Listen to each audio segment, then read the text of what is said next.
আসসালামু আলাইকুম ভিউয়ার্স, কেমন আছেন সবাই? আপনাদেরকে একটা আমার পার্সোনাল ব্যক্তিগত মতামত জানাতে ভিডিওটা করতেছি।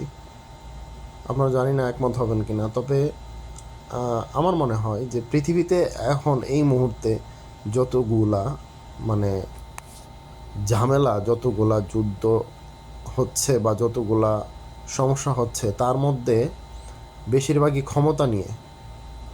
আর এই ক্ষমতার পেছনে যারা মেইন ক্ষমতার জন্য যারা লড়াই করতেছে, তারা সবাই দেখবেন যে 70-80 বয়স হয়ে গেছে, মানে কবরে যাওয়ার বয়স হয়ে গেছে। কিন্তু তারপরেও তারা ক্ষমতা ছাড়বে না, তারা ক্ষমতার জন্য লড়াই করবে। যেমন আপনার আমেরিকার দেখেন, ইহুদিরা দেখেন, তারপরে আপনার ইন্ডিয়ার দেখেন, আমাদের বাংলাদেশে দেখেন। হ্যাঁ, তো যারা আছে ক্ষমতাধর, সর্বোচ্চ ক্ষমতায় যারা আছে, সবারই কিন্তু বয়স হয়ে গেছে। কিন্তু তারাদের মরতে হবে, তারা এই চিন্তাটাই নাই। তারা শুধু আছে দুনিয়ার ক্ষমতার চিন্তায়। আল্লাহু আকবার।